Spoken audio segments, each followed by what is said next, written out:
Welcome to a brand new episode of the Focus Bee Show. Today I'm here with Cadi Jordan. Cadi is an international public speaker and consultant, a social media and marketing expert, and has been featured in Forbes. But more than anything else, Cadi is a natural connector. Thank you so much for joining the show today, Cadi. Thank you so much for having me, Katie. Yes, our names are so similar, it's confusing. As a natural connector, I'm wondering, what do you feel that our connections impact our performance? So how do you feel that our social connections impact our performance in business and in life? Oh, absolutely. I think that our connections are very impactful in business and in life, because when we're not connected in the right places for us specifically, then our performance really tanks, actually. But when we are connected to the right people, the right resources, then we can really flourish. Yes, I would totally agree with you on that. Apart from anything else, I think that they give us a lot of energy. And what do you recommend to people that maybe, especially now in the current times, are struggling with maybe online connections in comparison with face-to-face, for instance? In leveraging the power of connection for online in this season and offline, know it's really challenging depending on where someone's at. And so what I recommend is to just really be careful. You get to curate your feed when you're online. You get to choose who to follow. You have that power. So, you could KonMari your feed if you wanted to. I just saw that from Arianna Huffington the other day on my LinkedIn feed. Just like unfollow those that are not serving your purpose, not sharing the quality content that you want. And just really be mindful. You have to be very mindful of who you're following online and what content you're taking in. Absolutely. I love what you just said about being mindful. In general, it's super important, but also when we're on social media, to not get sucked up into everything everyone is saying and to actually choose which information we choose to see. I was just listening this morning to one of the podcast episodes by Jay Shetty on purpose, and he mentions how important it is to pay attention to what we read and what we see and who we speak to also. Absolutely. It's really important. It's really important that we're not just reading things online as well. It's important that we're being mindful of what books we choose. And it's important to be choosing books, I believe, too. Choosing something that isn't an online medium. And what sort of social media do you prefer to use? I know we're both connected on LinkedIn and we're very active on LinkedIn. Do you use other forms of social media? Which one do you enjoy most? I actually enjoy Twitter for connecting. I always have. It's how I've grown my business organically with very little paid media over the years, paid advertising. And LinkedIn is also a favorite of mine. I've had my business for 12 years now. And so being established in that way allows for more dark social, is what we call it. And just leveraging the power of connections in that way. Without needing to spread yourself too thin across various platforms. I also do recommend, I love Facebook groups and being choosy about which ones you're in and how you spend your time there as well. Really, that allows for a little bit more intimate connection depending on the size of the group. And it allows you to have that social sharing as well, that social sharing and conversations that matter that you might not be having in real life, especially in this season. That's true. That's a really good point. One of the first things that came to my mind when I saw you were connectopreneur. I love that term. I'd never seen it before. One of the first things that crossed my mind was, how does Cadi manage her time and her performance? Because being on social media and talking to everyone and connecting people is great fun, but it's also really time consuming. So I'm curious, how do you manage to juggle all of this? Well, for me, I actually did really pare down over the last couple of years. I really did pare down what platforms that I'm on. I haven't leveraged or used my business page. I have been in process of a rebrand as well. So I haven't used my Facebook business page or my Instagram in quite some time. I do peek in on Instagram still, and, of course, recommend it for clients. But as far as time management goes, it's really about time blocking. It's also about when I'm feeling like I'm leveraging the power of connections. I'm a very divergent thinker. Some people might say it's a little bit loopy, but I definitely am a divergent thinker. And so even just after having our conversation today, later I might have something come to mind where I say, oh, Katie really needs to meet this person. And that could be via voice clip, even on LinkedIn, because the voice is faster than typing out a message. So even just leveraging the tools in that way. Also managing my time on social media. I work with Lately, which is an AI powered social media dashboard tool. And we've just relaunched the website over there. And it's a fantastic tool for really pulling everything in together all in one place and being able to schedule your social media out and create the content for you from podcasts and webinars like this. And so that really does help with saving time. Nice, that's really good. Having fantastic tools can help, and also time blocking. I'm also curious, when you do your time blocking, do you have a specific objective in mind? Because you said you were quite a divergent thinker. So I know that when we're sort of more creative, we don't always necessarily have a fixed objective in mind. It's true. Right now I have one child home doing remote learning. So it's a little bit different for me. When they're both at school, I can have more of a fixed objective. I try not to beat myself up and be gentle to myself in this season. And so usually I try to pick like the top 3 things that need to be done and then move on to the rest. As far as time blocking goes, I also kind of build in some spaces for brain breaks, so to speak. Try to build in, even if it's just 5 or 10 minutes, to make sure I get that cup of water or another cup of coffee if I need it.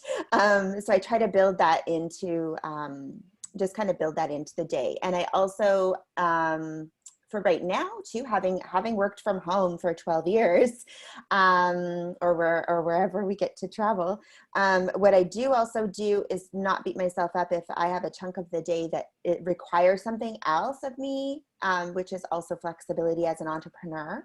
But also maybe I spend an hour in the evening working on something. That's exactly the sort of thing I do. I feel that having that flexibility is part of the advantages of being an entrepreneur. And it's almost like having an agreement with yourself. Okay, I'll take this afternoon off to do whatever it is that needs to be done. And therefore, I'll catch up on the rest the next morning, evening, whenever.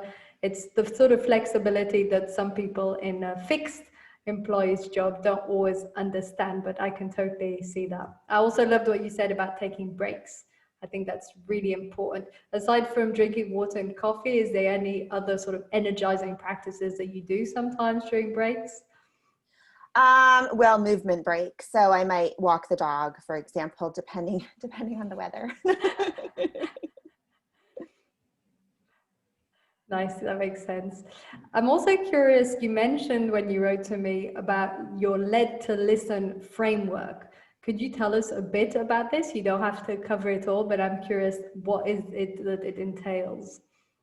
Well, it's just kind of been built out over this last season for me. Our family had some health challenges and I had to take a step back from my own marketing while taking care of my family and just servicing my clients.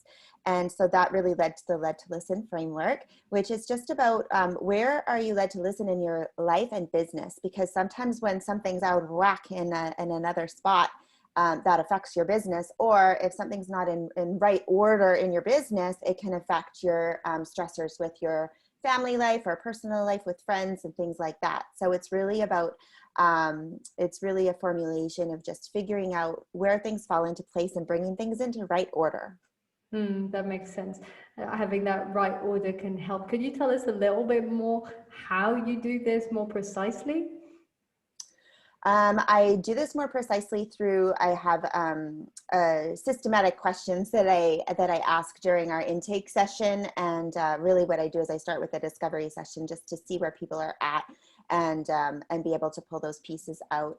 Often that can lead to pulling out other revenue streams for people as well in their business, and can help kind of shift the path of where they're going. So it's actually quite exciting to see. And I've done quite a few sessions in the last month I would say since Christmas that are very specific to that. So it's really exciting to see people and just the light bulb go off and get excited about being able to pull some other parts of their business out for revenue streams, and so they can help and service more people too and be of service. That's amazing. I'm wondering, out of all the people you connected with, who was one of your greatest inspiration in the past year? Because I know that you're such a connectopreneur, you connect with so many different people. You must learn and see so many fascinating things. I'm wondering, is there one person, there can be more than one, that sort of strikes you as having had a tremendous impact on your life in the last year? In the last year specifically, I have a couple actually. I have a couple for sure. I have to mention Brian Kramer is a longtime friend and mentor, really, but in this past season, he too has been making a shift far before the pandemic, and it's just been really encouraging to see the work that he's been doing, shifting from being, I mean, he's still a marketing master as far as I'm concerned, but he's really shifted into that place of leadership and coaching in what he does. And so that's been a huge, tremendous blessing to just kind of follow along his journey and have points of connection with him in various groups. And some of the calls that we've got to have this past year. So sending Brian a virtual hug. And as well in this season, Pedro Adeo is in California, and his movement is called the 100X movement. He's done a lot of work. He's done a challenge framework, which is a really big boost for business. So I myself have been developing my challenge, and I've also been helping some of my clients develop challenges as well that are just a really great way for connecting in business and serving people in a way that helps them take actionable steps, depending what your challenge format is and what your topic of your challenge is. So Pedro's been hugely inspirational, and the community that he's created is also about leveraging the power of connection as well. So I've met some amazing people in 2020, and I actually don't have a lot of bad stuff to say about 2020 other than because it has been amazing. Like, I've been truly blessed. So that's amazing. I'd love to hear a bit more about this challenge. I'm all about actionable steps. I think it's so important to actually take action in your life, to take ownership and responsibility. Obviously, as a coach, we all use the same vocabulary. I remember once I was in a meetup talking, and he said, "Oh, I knew you were a coach." So I don't know. I think we all end up using terms like take responsibility and ownership for your life, but still it's important, and take actionable steps and be proactive. Also, Stephen Covey, first habit of highly effective people. All these things are important. Anyway, to come back to what you were saying, I'd love to hear a bit more about what type of challenges, for example. Well, for example, like it could be around marketing and taking actionable steps in your business. So the challenge framework really is about, right now, Pedro's doing a 31 Days of Wisdom challenge. It is based on a biblical study of Proverbs. And that's quite amazing and remarkable because it ties into so many pieces in life right now, especially, and how we, where's our source of wisdom coming from? And then a marketing challenge might be a 5 or a 10-day challenge with actionable steps in the group, or that you just have people take action. A big part of the taking action is having people go live after the video of the day that you do in the group, and just share your actionable takeaways. And so there's more accountability around that framework. Some people choose not to go live, but I recommend it because it puts yourself out there, and depending on the size of your group and how you're doing that. So the idea with the challenge format too is at the end, I mean, you could just do it as a service. Obviously, you could use it to grow your list, but obviously towards the middle or end of the challenge, depending how long it is, then you can lead that into some other offer of your work that you have. So it's just a very effective framework. I've participated in other colleagues' challenges over this past year, and it's just been really amazing to see how it works. And it is really because of that power of connection. It's really well put, and I think I've seen that several times with Tony Robbins' 5-day challenge, for instance.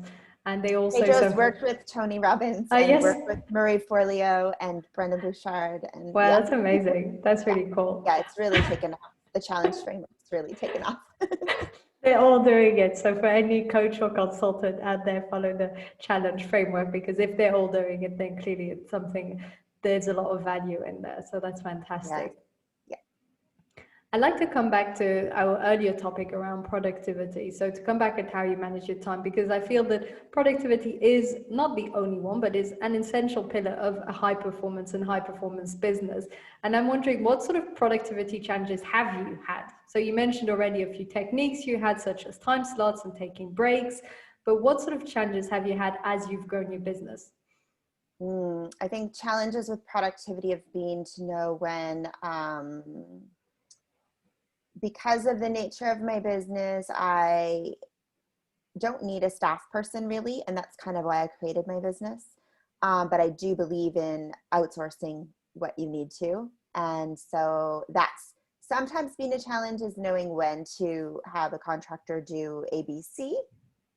For me specifically, it's quite funny because you can help your client understand that sometimes more than yourself, right? So I just know that when I free up my time, then things go a lot smoother. And time is actually my love language. I don't know if you've heard of that book by Gary Chapman, but time is huge for me. I enjoy spending time with people like yourself, even having these conversations. That makes my heart happy.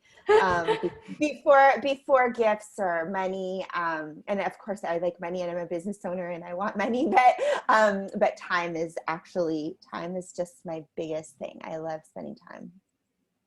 So as far as productivity goes, though, yeah, definitely just being mindful and knowing like what to outsource and when. And I do have regular contractors that I work with for certain things. So That's amazing. It sounds like you're on top of everything. I love what you said about outsourcing, and also what you mentioned right now about time in some ways being more valuable to you than money, and the 5 languages of love that include, for those that are listening and that don't know, there's touching, as in like feeling, touching, hugging. oh, There's I miss hugs too. Missing hugs. oxytocin. There's quality time, which I'm like you, KD. I really enjoy quality time. There's also language of appreciation. So telling people how we feel about them, that's also extremely valuable. Then there's acts of services. So you're helping people in different ways. And that's another way of expressing your love or your care. And I've forgotten one. So there's touching, language, quality time, Gifts. and gifts. Yes, interesting. The one I forget. I like Obviously, it's gifts not my sometimes. highest. But I'm with you. Quality time for me is the highest way of proving love, friendship, and appreciation for someone. So those are the 5 languages of love. For those of you who are listening, a brief note on this, because it is important that people give and receive in different ways. And so it's important in a relationship to check what is their language of love. It's for them, it's gifts. And if for you, it's quality time, then you need to find a compromise. Anyway, it was just a brief note, because there are entire relationships that are saved simply on realizing that they have different ways of communicating their love. So I just thought it was important to mention it. Totally, absolutely. Nice. So you sound to be totally on top of things in terms of productivity. So how about energy levels? Because that's another pillar that I love in terms of high performance. How do you manage your energy throughout the day? Well, that's why I try to be mindful of building in those little breaks. Nice. Because I find when I get the rest, then I am more productive. In this season, it is hard to know if I'm working away, if I might be interrupted by a remote learner in their school day. So things like that can be like ping pong balls coming at you. And then sometimes it's hard to, well, we know scientifically that if you are interrupted in some way, it's hard to get your focus back in. It takes a little longer to get back on track. So so those are things that can obviously be a struggle and a challenge as well. But yeah, building in those breaks, and exercise is key on the days I don't get as much. That doesn't help very much either. So I definitely, I mean, everybody has their days, but if I don't build those in, then I burn out. because my brain is also a little faster than normal too, then I'm trying to watch out for that kind of thing. So, and I think many entrepreneurs are wired that way.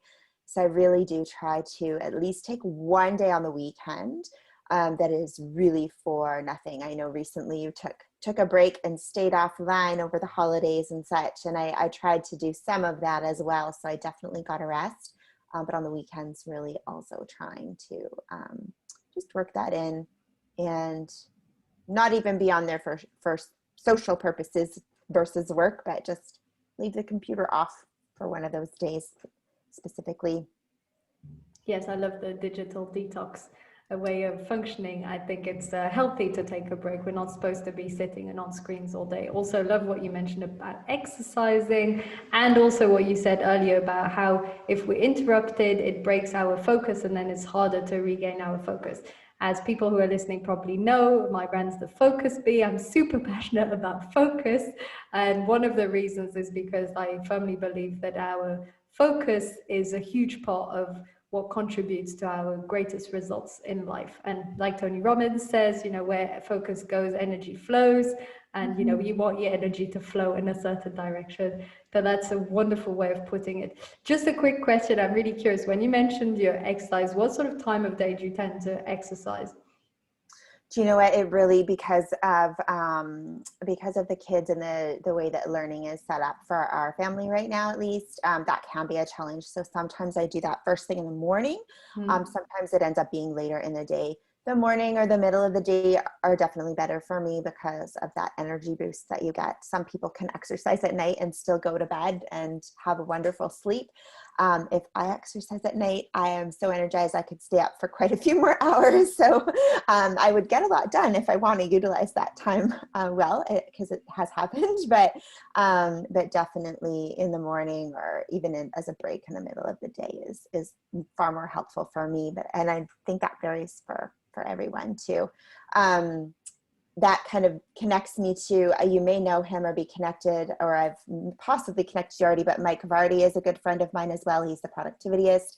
And so his work I followed for years now because we live in the same province and have spoken at some of the same events, as well as shifting focus and keeping focus with Nir Eyal's book, Indistractable, that came out last year as well. So really a lot of great information in there that, again, I'm not perfect, but just pulling in the pieces that you're learning from really good resources like that. Absolutely, yes. My body, you connected us. Thank you for that. You also connected me with Brian Kramer and with Kate from Lately. So several people that you mentioned in today's episode.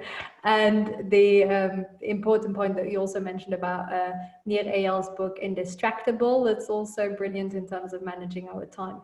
I think a lot of the time we actually struggle with implementation more than with theoretical knowledge. Most of us know we need to take breaks or sleep or exercise, but it's great to see that you're putting it in practice, because a lot of what I'm trying to convey with this podcast is to show that people like yourself are exercising, are taking breaks, are doing all of these things so that it works and they feel good and they're getting results.